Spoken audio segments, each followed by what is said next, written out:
Hi friends, रुचकर खाना खजाना या चॅनल मध्ये आपलं स्वागत आहे।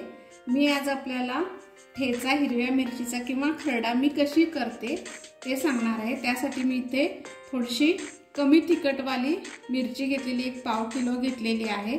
आता हे खूप मोठे मोठे आहेत, आपल्याला नंतर खलबत्त्यात कुटण्यासाठी थोडंसं सोपं जावं यासाठी मी आता याचे तुकडे करून घेते आणि मग पुढची प्रोसेस तुम्हाला सांगते। आता इथे मी कढईमध्ये एक मोठा चमचाभर तेल घेतलेला आहे। तेल ऑलरेडी गरम झालेलं आहे। त्याच्यामध्ये आता मी जिरे 1.5 चमचा घालते। त्यानंतर लसूण घालायचं आहे भरपूर असा। त्यानंतर कढीपत्त्याची पानं घातलेली आहेत आणि मग याच्यात मी बारीक तुकडे घेतलेले करून घेतलेले मिरच्या घालते। याच्यामध्ये हे व्यवस्थित परतून घ्यायचं आहे।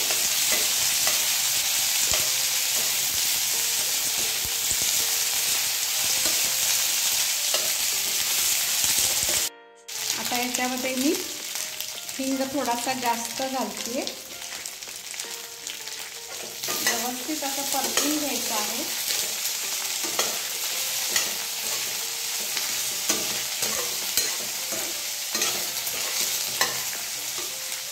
आणि पाव चमचा अशी मी हळद घालते याच्यामध्ये, कलर छान येतो याला।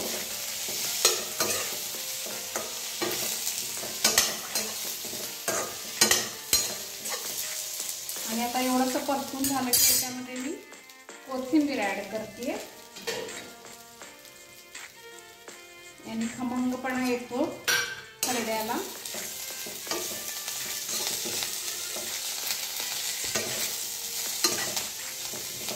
आणि आता गॅस बंद करून याच्यावर झाकण लावायचं आहे आणि एक 10 मिनिटं हे असंच झाकून ठेवायचं आहे, जेणेकरून सगळ्या मिरच्या व्यवस्थित वाफवल्या जातील। आता 10 मिनिटं झालेली आहे। त्याच्यावरची प्लेट आपण काढूया। छान आता मिरची वाफवली गेलेली आहे। आहा, मस्त खमंग वास सुटलेला आहे। अगदी असं वाटतं की आत्ताच तोंडात घालावं, खूप छान वास येतोय।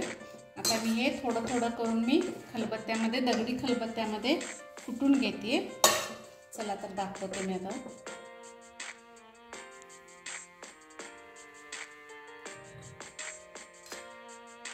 थोडं थोडं घेते याच्यामध्ये मी आणि याच्यात थोडंसं मीठ घालते।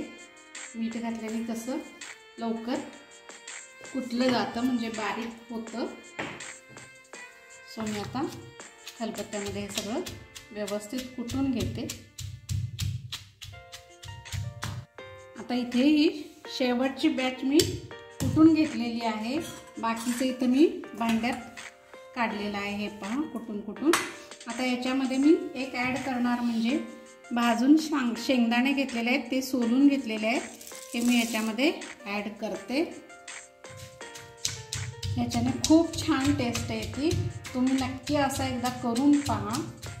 आणि मेन म्हणजे सांगायची टिप एक म्हणजे ह्या मिरच्या भाजताना केव्हाही लोखंडी भांड्यामध्ये, म्हणजे कढई असो तवा असो, याच्यामध्ये भाजा, त्यांनी खमंगपणा खूप छान येतो अगदी। आता मी व्यवस्थित थोडंसं ओबडधोबडच कुटून घ्यायचं आहे, पूर्ण बारीक नाही करायचं आहे।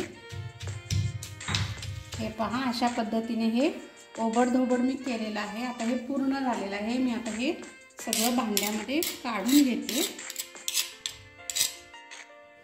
अशा पद्धतीने हे सगळं वाटून झालेलं आहे खलबत्त्यामध्ये, तेही दगडी खलबत्त्यामध्ये। त्याची टेस्ट खूप छान येते। आता मी थोडंसं चवीपुरतं अजूनही मीठ ॲड करते, कारण आपण थोडंसंच घातलं होतं। खरडा म्हटलं की थोडंसं मीठही जास्त लागणार आहे।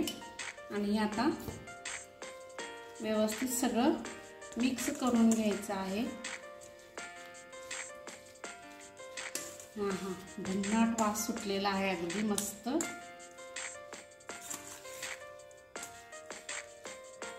चला तर आता आपण सर्विंग बाउलमध्ये काढून घेऊया। अशा पद्धतीने हा हिरव्या मिरचीचा खरडा किंवा ठेचा तयार आहे। अगदी खूप छान लागतो। अशा पद्धतीने करून पहा। आणि महत्त्वाची टिप म्हणजे लोखंडी भांड्यातच, कढई किंवा तव्यामध्येच छान व्यवस्थित भाजून घ्या, आणि दगडी खलबत्ता किंवा लोखंडी खलबत्ता याच्यामध्ये करून पहा. मिक्सरपेक्षाही या 2 खलबत्त्यांमध्ये अगदी छान होतं खरडा. आणि माझी ही रेसिपी जर तुम्हाला आवडली असेल तर माझ्या चॅनलला सबस्क्राईब करा, लाईक करा, शेअर करा, कमेंट करा, बेल आयकॉन जरूर प्रेस करा. थँक्यू.